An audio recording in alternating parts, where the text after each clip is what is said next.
Hallo, herzlich willkommen, ich bin Gabriel und heute üben wir wieder für Goethe B2 Sprechen Teil 1. Heute üben wir einen Vortrag zu halten. Dieser Vortrag soll ungefähr 4 Minuten lang sein und wir müssen über ein spezifisches Thema sprechen.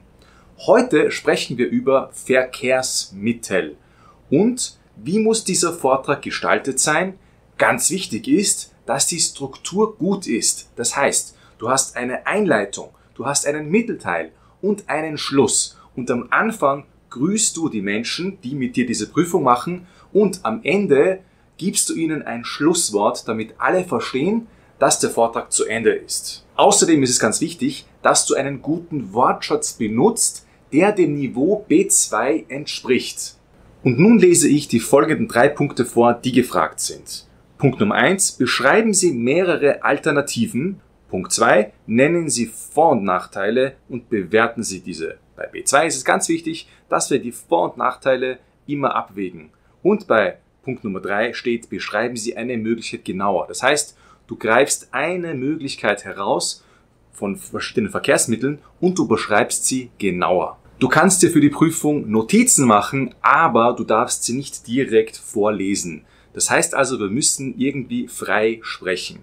Und heute werde ich nicht nur einen Vortrag halten, sondern ich zeige dir auch, was für mögliche Fragen du dann bekommen wirst. Zum Beispiel von den Prüfer oder von anderen Prüfungsteilnehmern. Denn bei diesem Prüfungsteil muss man auch ein bisschen diskutieren und man bekommt Fragen gestellt. Und diese Elemente der Prüfung werde ich in diesem Video auch simulieren. Bist du startbereit? Dann geht's los. Sehr geehrte Anwesende, heute halte ich einen kurzen Vortrag zum Thema Verkehrsmittel und zuallererst möchte ich anmerken, dass dieses Thema zweifellos uns alle betrifft. Denn im Grunde benutzen wir alle bis zu einem gewissen Grad verschiedene Verkehrsmittel.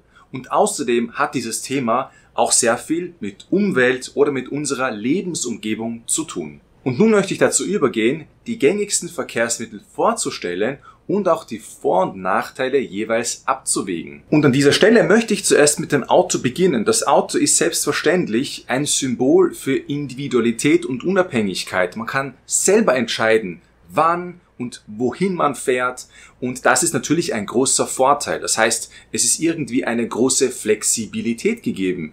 Der große Nachteil ist aber, dass der Treibstoff beispielsweise immer teurer wird oder dass auch die Umweltauswirkungen relativ groß sind. Denn wenn jeder von uns immer mit dem Auto fährt, dann produziert es natürlich auch viele Abgase und es ist relativ schlecht für die Umwelt. Ein weiterer Nachteil könnten die Kosten sein, denn es braucht auch viel Geld, ein Auto zu warten und ein Auto immer wieder zur Reparatur zu bringen.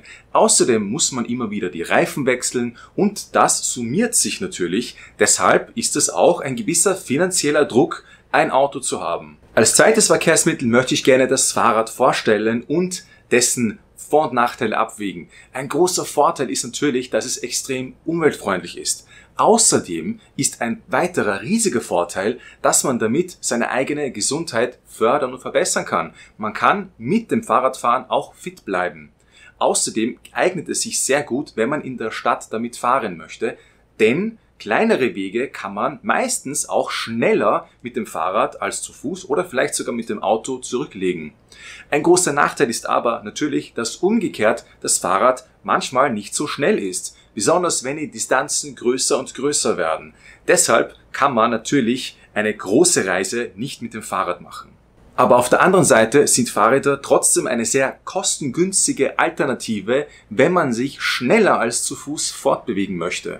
Die dritte Art von Verkehrsmittel, die ich hier vorstellen möchte, ist der öffentliche Nahverkehr oder auch die öffentlichen Verkehrsmittel. Und damit sind beispielsweise der Zug, die U-Bahn, der Bus oder die Straßenbahn gemeint. Und was sind denn die großen Vorteile davon?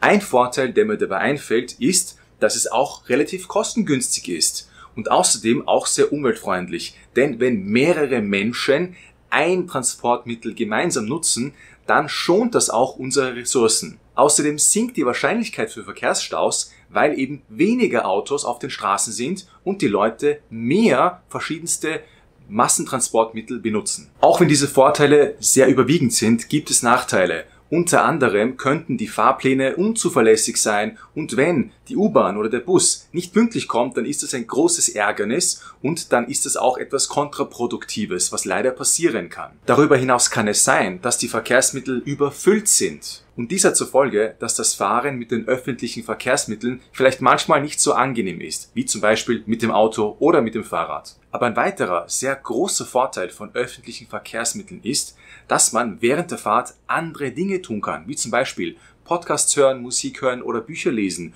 und dass man sich nicht als Fahrer auf die Straße konzentrieren muss. Das ist ein sehr großer Vorteil und es kann auch eine Zeitersparnis bedeuten, wenn man während der Fahrt verschiedene nützliche Dinge erledigt. Und als letzten Punkt möchte ich gerne das Zu-Fuß-Gehen erwähnen. Natürlich ist das Zu-Fuß-Gehen die ursprünglichste Form und auch die einfachste Form, sich fortzubewegen. Und auf der einen Seite ist es natürlich auch sehr gesund, auf der anderen Seite ist der Nachteil, dass es meistens nicht so schnell ist. Außerdem kommt es sehr darauf an, ob man zum Beispiel Taschen tragen muss oder ob man andere Dinge in der Hand hat. Denn dann kann das Zu-Fuß-Gehen auch zu einer Belastung werden. Oder wenn es zum Beispiel zu heiß ist oder zu kalt, wenn das Wetter sehr schlecht ist, dann ist es auch ratsam, ein Verkehrsmittel zu nehmen. Und in diesem Fall ist das Zu-Fuß-Gehen keine gute Alternative. Und nun möchte ich den Punkt öffentliche Verkehrsmittel nehmen und mich dort weiter vertiefen. Und zwar finde ich es extrem wichtig, dass es in einer Stadt einen guten öffentlichen Verkehr gibt. Denn je dichter das Netz an U-Bahnen und an Straßenbahnen und an Bussen ist, desto effizienter funktioniert generell das städtische Leben. Das heißt also, nicht nur auf der individuellen Basis oder auf der individuellen Ebene gibt es große Vorteile, sondern generell für die große Allgemeinheit. Außerdem gibt es einen Trend zur Urbanisierung, das heißt, immer mehr Menschen ziehen in die Städte und daher glaube ich, dass der öffentliche Verkehr mit all seinen Variationen immer wichtiger werden wird. Und schließlich glaube ich auch, dass es in einer Stadt verschiedene öffentliche Verkehrsmittel geben soll und nicht nur viele Linien von einem einzigen Verkehrsmittel. Das heißt also, je größer die Vielfalt, desto effizienter können die Menschen verschiedene Wege erledigen. Denn oft kann man in einer Stadt auch nicht überall eine U-Bahn bauen oder überall mit dem Bus fahren. Daher ist es sehr, sehr wichtig, sich genau zu überlegen, wie in der Stadtplanung die öffentlichen Verkehrsmittel besser genutzt werden können. Und damit möchte ich meinen Vortrag schließen und ich glaube auch, dass das Thema Verkehrsmittel zweifellos immer eine sehr große Relevanz haben wird. Und nun freue ich mich auch auf Ihre Fragen und auf die Diskussion. Vielen Dank für Ihre Aufmerksamkeit. Ja, meine erste Frage ist einmal, welche persönlichen Erfahrungen haben Sie oder hast du mit öffentlichen Verkehrsmitteln in deiner Heimatstadt gemacht? Glücklicherweise ist in meiner Heimatstadt der öffentliche Verkehr sehr gut und sehr dicht ausgebaut. Und deshalb muss ich sagen, jedes Mal, wenn ich in eine Stadt komme, wo diese Situation nicht so vorteilhaft ist, wird mir bewusst, wie wichtig der öffentliche Verkehr ist. Und könntest du vielleicht ein paar Tipps oder Ratschläge geben, was man machen kann, wenn in der Stadt der öffentliche Verkehr nicht so vorteilhaft und dicht ist? Ja, also ich glaube, in diesem Fall sollte man sich ansehen, ob es für eine Route verschiedene Alternativen gibt. Also wenn zum Beispiel Intervalle des Busses zu selten sind, zu welchen Tageszeiten gibt es vielleicht andere Verkehrsmittel, wo ich dann schneller an mein Ziel kommen kann. Das heißt also, man sollte für eine Route bestimmte Alternativen und Möglichkeiten haben oder zumindest planen. Und wie werden sich Ihrer oder deiner Meinung nach die Vorlieben der Menschen in Bezug auf Verkehrsmittel ändern? Was ist Ihre oder deine Prognose? Also ich glaube, das kommt sehr darauf an, welches Verhalten motiviert oder demotiviert wird. Wenn ich zum Beispiel in einer Stadt die Fahrradwege sehr gut ausbaue, dann wird logischerweise das Radfahren viel attraktiver werden. Und umgekehrt, wenn diese Dinge nicht ausgebaut werden, dann kann ich mir vorstellen, dass sich die Vorlieben der Menschen nicht wirklich ändern und noch immer viele Leute einfach lieber mit dem Auto fahren, weil es natürlich praktischer und individueller ist. Das bedeutet also, ich glaube, es ist ganz zentral und essentiell, welche Anreize gesetzt werden. Trotzdem denke ich, dass im Allgemeinen das Umweltbewusstsein der Menschen immer höher und besser wird und daher denken auch immer mehr Leute daran, wie sie mit dem eigenen Verhalten die Umwelt schützen können. Und ich glaube, das wird die Vorlieben der Menschen, welche Verkehrsmittel sie eher oder weniger benutzen, sehr stark beeinflussen. Und das war das Video von heute. Goethe B2 Sprechen Teil 1. einen kurzen Vortrag halten und darüber diskutieren. Ich hoffe, das Video war nützlich und interessant. Wir sehen uns bald wieder im nächsten Video. Alles Gute und viel Spaß beim Deutschlernen.